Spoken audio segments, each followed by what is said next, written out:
ઘણા સમયથી દારૂ જુગારના અડ્ડાવાળાઓ બેફામ બની ગયા છે ને એમને કોઈ રોકટોક કરવા માટે જાય છે તેમને એમના પર હુમલો કરી બેસે છે। એવી જ ઘટના આપી કીધું તે પ્રકારે એક તિલકવાડાના એક પત્રકાર પર બુટલેગરોએ હુમલો કર્યો અને ગંભીર પ્રકારની એને ઈજા પહોંચાડી છે। માથાના ભાગે પણ ઈજા પહોંચાડી, હોકીના મારથી માર્યો છે। આજે એની મુલાકાત માટે મેં આવ્યા હતા। ડોક્ટરો ખૂબ સુંદર પ્રકારની સારવાર એ કરી રહ્યા છે।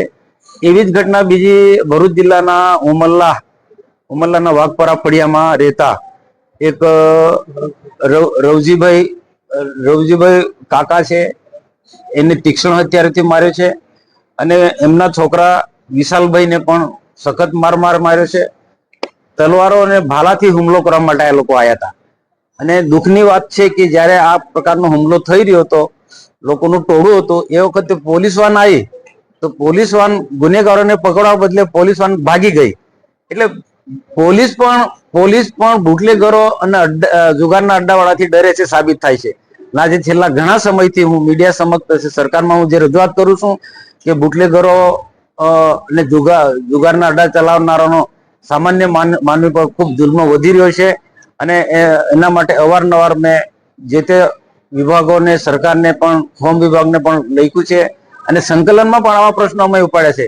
રાજપીપળાના ધારાસભ્ય ડોક્ટર દર્શનાબેન દેશમુખ સાથે પણ અમે જિલ્લાના એસપી ને પણ અમે રજૂઆત કરી હતી અને આવા અડ્ડાવાળાના નામ પણ આવ્યા છે।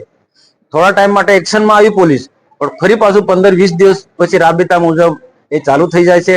ખરેખર આ દુઃખદ બાબત છે। અડ્ડાઓ ચલાવવા, જુગારના અડ્ડા ચલાવવા, દારૂના અડ્ડા ચલાવવા ને એમાં કોઈક મીડિયા વાળા લોકો કોઈક માહિતી મેળવવા જાય તો એમના પર ખૂની હુમલો કરવો, આ તો બહુ ખતરનાક બાબત છે।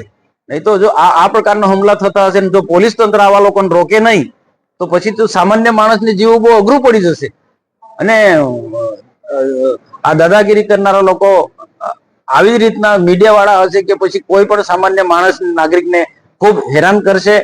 તો હું રાજ્ય સરકારને પણ હું ધ્યાન દોરીશ અને પોલીસ વિભાગને તો હું ખાસ આગ્રહપૂર્વક વિનંતી અપીલ કરું છું કે કેટલાક પોલીસ અધિકારીઓ એલસીબીના ખાસ થોડા દિવસ પહેલા નામ પણ આવ્યા પોલીસ ના એલસીબીના જમાદાર, એલસીબીના કોન્સ્ટેબલ, એલસીબીના પીઆઈ સહિત બીજા એની સાથે જોડાયેલા આ બધા જ લોકો આ ભાગીદાર છે। હું તો સ્પષ્ટ મારો આક્ષેપ છે, બાકી એમના સહયોગ વગર આ રીતના બુટલેગરો કેવી રીતના એટલા બેફામ બની જાય।